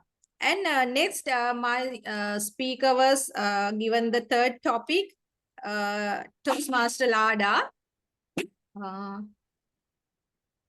Is she here? She's here. Okay. Frankly, I have to say that she was given a bit tricky topic today. It was said by one of our ancient kings, the great Parakramabahu, not one drop of water should reach the sea without serving the men first. So I think I'm sure that Toastmaster Lada does not know the background story to this quote. Actually, the king was mainly considered making Sri Lanka prosperous by improving the agriculture. So in the perspective of agriculture, he said that thing. But although without knowing, she well grabbed the topic, and in the beginning she posed a question, and then she added humor to her speech, and she made the topic relevant to today's keynote speech, leadership, and on that way she expressed her ideas very well. So I think without knowing the background situation of the topic, you grabbed it well and expressed your opinions well, with the take-home message to all of us. Well done, Toastmaster Lada. So I wish all the best for the speakers, and back to you, Madam General Evaluator. Thank you, Toastmaster Shiromi, for a in-depth evaluation. So now I would like to invite Toastmaster Nadika Aidyatilaka, who is also a civil engineer attached to Road Development Authority, and she is also currently serving District 82 as Area Director. I would like to invite Toastmaster Nadika to evaluate even number speakers. Over to you, Toastmaster Nadika. Thank you, Madam General Evaluator. My first target speaker is distinguished Toastmaster Yusuf Chanda. His topic was "A well-told lie is worth 1,000 facts." I noticed he at the beginning he repeated the topic before starting his speech. I believe that is a strong technique of effectively using a time to gather information. And also I noticed that he was very relaxed and confident during his speech. That shows us he was not nervous, or we could see that. And also his voice was very clear and loud, and also his although we are in a virtual platform, we saw his eye contact properly. He was looking at the camera during his speech. And for the improvement, I can say that we could not see his hand gestures properly because of his camera positions. So I recommend you to adjust camera positions so that audience can see your hand gestures properly. Then you can effectively deliver your message. And it is difficult for this to show your hand gestures in seating positions. It's better if you can deliver your speech in standing positions. Then audience can see your hand gestures. All in all, it was a great speech. I congratulate you for your future speeches. And then my second speaker was distinguished Toastmaster Nancy Winston. You got actually a somewhat lengthy topic. We all are forced to lead many lives simultaneously. We do it out of necessity, not choice. We don't make a virtue of it.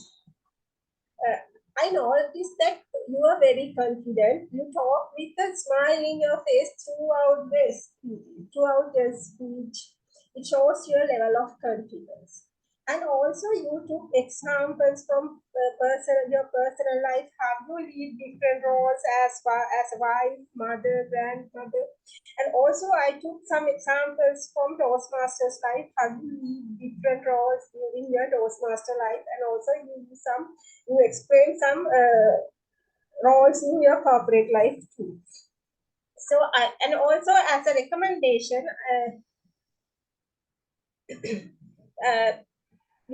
for you also, we could see only your upper body, so you didn't see any hand gestures from you. So I recommend you to think about that in your future speeches for better delivery. All in all, you delivered a very good speech. Congratulations, distinguished Toastmaster Nancy Winston. Thank you very much, and over to you, Madam General Evaluator. Thank you very much, Toastmaster Nadika, for your very detailed evaluation of both speakers. Well, now it's time to listen to the counter. Counter, Toastmaster Jasmine, can you give your report of the speakers? Thank you, Madam General Evaluator. It is important as speakers to try our best to eliminate overuse and meaningless words. We had several speakers this morning, good or evening. I will not call the names today, but we had one speaker saying 8 R's and 7 arms. Another speaker, double words, repeated words, an, all. That was the and was a favorite for that particular speaker.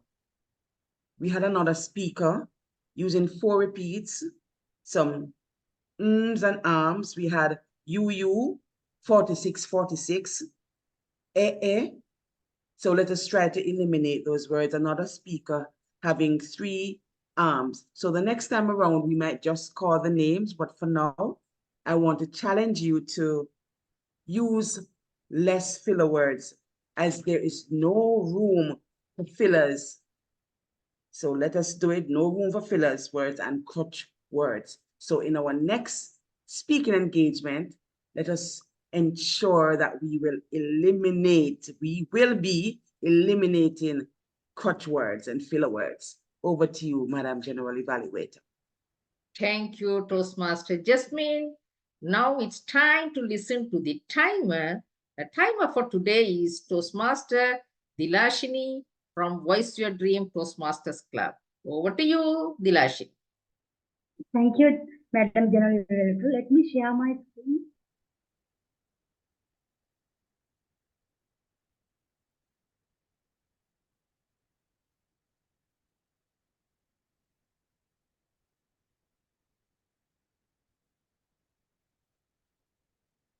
Here's the timer's report. 2 prepared speakers was there. First one is DTM Janet. She took 8 minutes and 52 seconds. And the second prepared speech was Toastmaster Tanuja. She took 5 minutes and 3 seconds. And the keynote speaker, DTM Mike, he took 30 minutes. And the table topic evaluation session. In the table topic session, DTM Abdul Fatah took 2 minutes and 3 seconds. DTM Yusuf took 2 minutes and 30 seconds. DTM Lada took 2 minutes and 26 seconds. And the last one is DTM Nancy took 2 minutes and 9 seconds. When we go to the evaluation session, first prepared speech was evaluated by Toastmaster Praboda. She took 3 minutes and 20 seconds. And the second one is Toastmaster Joseph. He took 2 minutes and 54 seconds. And then I move into the table topic evaluation. First one, evaluation was done by Toastmaster Shiromi. She took 3 minutes and 45 seconds. And the last one, table topic evaluation, even evaluation was done by Toastmaster Nadika. She took 3 minutes and 10 seconds. That's for my timer report. Thank you. Over to you, Madam General Evaluator. Thank you very much, Toastmaster Dilashini, for your report. Very well prepared and shared the screen. Fantastic. Yes, now it's time for the general evaluation. What a great meeting that we had. A very fun-filled meeting and very, very valuable meeting. We started a bit late, not because of anything, because World Travelers Toastmasters Club rescheduled by 30 minutes earlier, so the flight took the passengers took little bit late to get into the flight, but anyway, it is acceptable. Thank you very much, World Travelers Toastmasters Club, for coming to Sri Lanka just within another 5 minutes time. Thank you very much. And we had a wonderful of the networking session, and what a fantastic session. And I like the Sergeant at Arms, the way she opened the meeting with the video. Thank you very much, Sergeant at Arms, for the wonderful beginning of the meeting. Then the Toastmaster of the day took the leadership, and I think we had a fantastic speeches, and I love the speech of the Mike Storkey. Thank you very much, past International President Mike Storkey, for a valuable speech. We really appreciate your presence today. No sooner he started speech, I browsed my Facebook page and I found his photograph, which was in my Facebook page when he visited Sri Lanka. Thank you, Mike, for the very good speech. I think as a leader, yes, members are valuable people if you want to succeed in your leadership as a district leadership or international leadership. I know by experience, being a district leader during the pandemic situation, how I had to serve my members, and still I was able to become smartly distinguished district director, not because of anything, not because of my ability as a leader, but the contribution of members, how willingly they did their educational awards and how they willingly engaged in the virtual meeting. Thank you very much, sir, for your wisdom of thoughts. I am sure that might have ignited the spark in each and every members. Definitely they will take your word as a great source of inspiration. Thank you very much. Then both prepared speakers and of course the table topic speakers did a wonderful, and I forgot city tour of Sri Lanka, DTM Farahas. Wow, you took entire World Travelers Toastmasters Club to Sri Lanka within such a short period.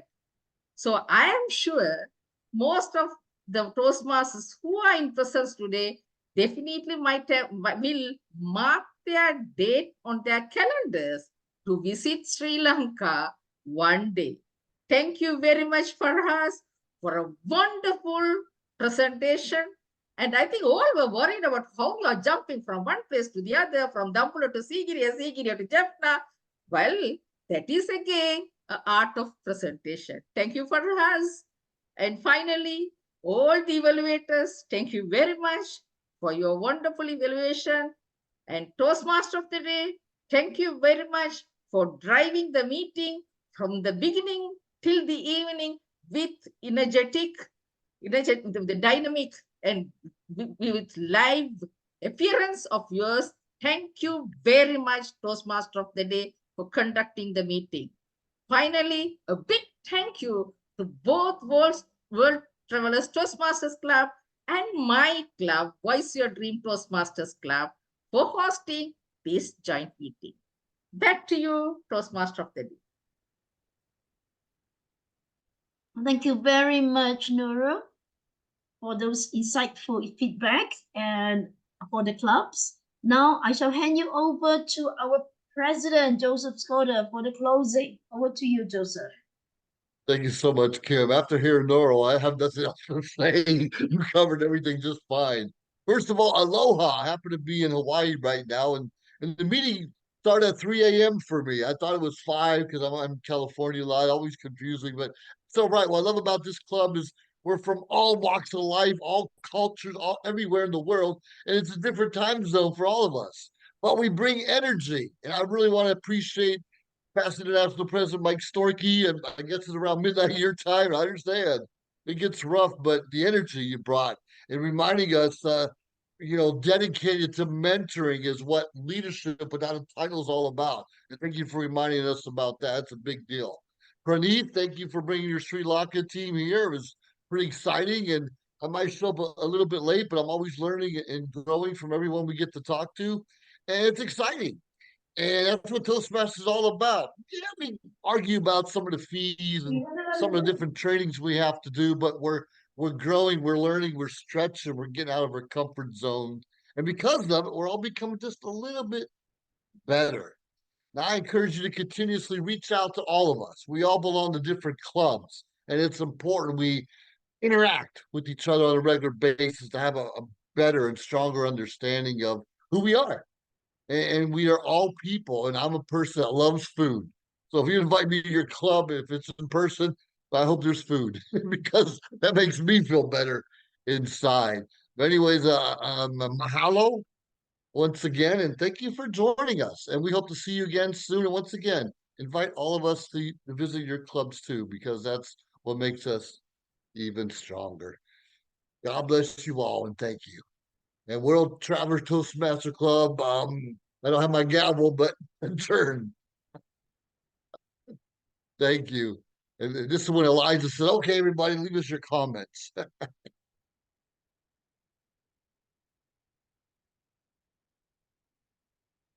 Cool.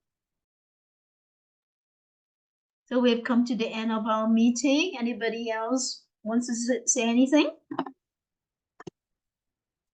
If not, we'll say good night then. Good night, everybody. Mike I just want wanna to say say- something. Oh, you Mike want Can I to say something? Okay, No, Eliza. Mike want to say something. Mike Oh, raised his hand. Please, Mike. Mike, over to you. I just want to say thank you so much for inviting me. I found it very interesting, and it's great to see how the mix of so many cultures and nationalities works so well. I wish the club every success in its future, and I hope to join you occasionally throughout the year. Thank you so much. Thank you. I want to say something.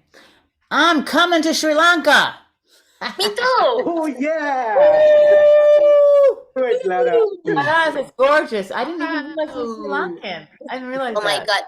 Farhas, Coming. actually she Gorgeous. should come to Singapore to see me, and now you want to see Farhas? In one trip. We're all going. We're all gonna go. In And I one love trip. the old tree. That's interesting. You guys have the oldest tree in the world? Oldest tree with the recorded history. I mean, Oh, wow. But why did they have one of the things was chopped off? Like they cut I off don't know. part. It's actually part of its root. It's kind of very old and it's very heavy and it's all saggy and all that. But it's been looked after well. It's a very holy place. It's very holy for the Buddhists because that's the belief is that this tree was planted from a sapling from the original tree under which Lord Buddha attained enlightenment first. Oh my gosh. Oh, it was in Sri Lanka? Very Did they have, no. It was he did that in Buddha Gaya in India in Nepal. Yep. But the tree under which he got enlightenment, from that tree a sapling was brought and planted in Sri Lanka. And this is that tree. Oh. is that the truth or is that a myth? It's the truth. Well, the tree has got a recorded history, so it has to be the truth. Why don't we just ask the tree? Have a conversation. We need the unicorn lady to come here to have a chat with the tree. No, you can all chat with your trees. Yeah. Trees needs hugs and chatting like everyone else. No, but it's gorgeous. I Sri Lanka. I've been around. I've been many places, but not Sri Lanka, not yet. And I'm coming. And you also never come to Singapore, Lada. Yeah. I'm gonna pick you up on the way. So to all our friends in Sri Lanka, if you'd like to travel with us to the different country, by all means join our guest group and then we'll be updated with our events. Yeah? Absolutely. Hope to see you. You come and join us again. All right. Our See you in next Anaheim, if not sooner. All right. Thank you very much. Good night, Thank you. everybody. Good Bye. night. Good day to all. Good night. Everyone. Bye, everyone. Bye. Bye. Bye. Tammy. Maura, you look gorgeous. Look how great Maura looks. Look, she looks like like dressed But up by like. the way, I don't care about the trip, Yeah. but I care. I have a family in Sri Lanka now. Who? You have family Yay! Oh, we everywhere, have Faraz. Eliza. Yeah, we Yeah, have Faraz. Starhas, we have Pranit, we have DTM Nurul. DTM Nurul will come and fetch us. Where is DTM Nurul? Oh my God, DTM Nurul left. He ran away. Yeah. He had just done a great keynote in Horizon, by the way. Dila sini, if I come to Sri Lanka, please don't time me. Let me enjoy. Get it. Is that the name of the tree, Sri Mahabodhya? Yeah. Exactly, that's the name of the tree. Thank you very much, and appreciate a lot. And to all the voice, your dream, all the best. All the best.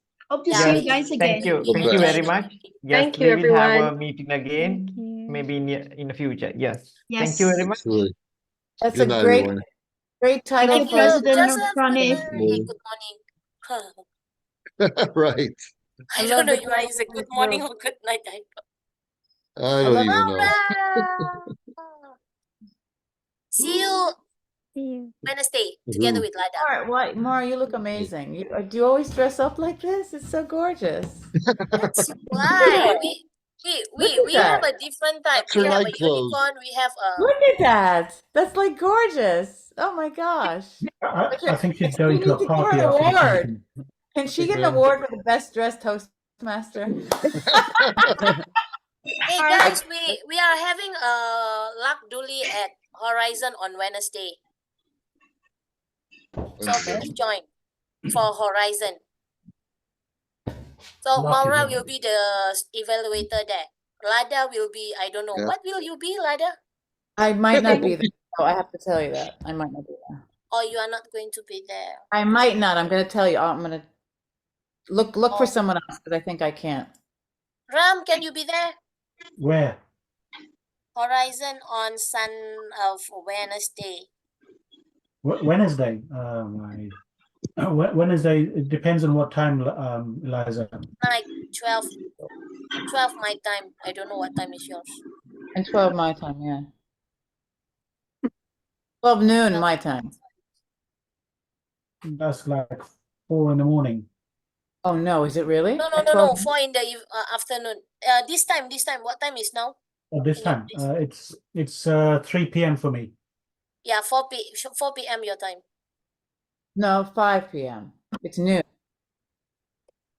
Oh, it's 5 a.m. for me. 4 p.m. 5 for Ram. a.m. Wait, Joseph, so you're the same Hawaii. as Hawaii. Yeah, but so you're 12 hours from England? I'm But you 5 are hours alone, from right, Joseph? What's that? You are alone, right, in Hawaii? Alone? No, Vanessa come in yesterday from Samoa. She's a whole island of people. How is he not alone? I had a friend visiting on a cruise ship last night, so we partied all night long. And get him on the cruise ship just to come back. You're having so much fun with the diving. I love it. I really need to start. Absolutely. I love scuba diving It's and just rocking babies, I guess. Yeah. What are you doing, Ram? What? Are you having a baby, Ram? No, not anymore. My babies are adults. So why are you rocking? Now I've got a dodgy back. I'm just trying to release the muscles. Oh. Joseph is rocking a plus baby 10, does- Lada. Bye. Again? Good night, to Joseph mommy. is, Good night. Good night, Tamami. Joseph is plus 10. So not plus 10, sorry, minus 10. So then, because he says it's what time is it, Joseph, right now? So Joseph, it should be 1:15. No, not 1:15. What am I saying? For me, it's 5:15. 5:15. Okay, I don't know. Oh yeah, why you are I'm so bad at the time stuff, but I always end up. I Oh, manage. Farhas, you should be there. Ali Shahbaz will be there. Yeah, again, it depends on the time because I have 2 commitments this Wednesday. 2. What commitments? Your commitment is in the morning, right? No, to both one speech, 2 speech crafts. Really? Wow. I Night, need to. everyone. Somebody has to. Thank you, guys. See you. Okay, off. Hey, what we are going to do for Richard's birthday next month? Oh my God. Have a surprise party. I know, have a surprise party and we'll all dance the whole time just to irritate him. And then after that, after that, Richard will have a heart attack and you cannot see him next day.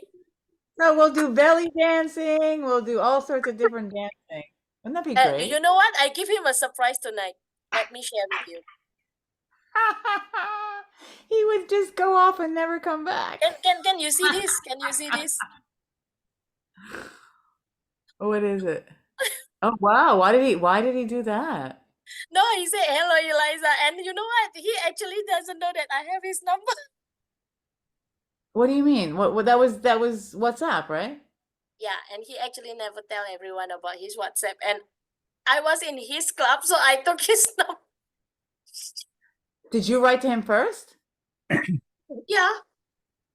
And I thought that he will angry with me, so he just said, "Hi, Eliza," and I don't know what to answer him. But his birthday is next month, and our birthday World Travelers is also next month. I think What we we should are have going to do? I think we should have a dance party. Yes, the answer, Eliza, is surprise. What kind of surprise? No, to answer to his WhatsApp message. Why? Or it could be, hello, Richard. Hello, Mr. Peck. There you go. That's it. Easy. Keep it simple. Hello, No, PIP. no. I already sent him, "Hello, Richard. This is Eliza." That's all. Oh, okay. And he wrote, "Hello, Eliza." Yeah, and But now I you tell say, him that now you I say, got your number from your. and now you say, "How are you?" No, but I'm thinking about his birthday. No, not his birthday. World Traveler's birthday, 2nd year. Ask him what he And wants you for all his both birthday. get ready. Next term, I'm going to vote both of you, one of you to be a president and also VP. I say Farhaz. You No, want to be no, no, no. president? I say Ram. You want to be Yeah, president? Ram. Yeah. I second it. I No, triple don't it. do it. Don't do it. It's too much work. You know, being a member of one club is a lot of work. Excuse me, did you just hear what Storkey said? You need to be a No, leader. so because of that, I'm going to make sure that Lada also will take a role next time. You need to stop the recording. Oh my God. Eliza, you need to trim it. Yeah, don't put this on. Yeah, make sure you trim it. No, but you know, Lada, I think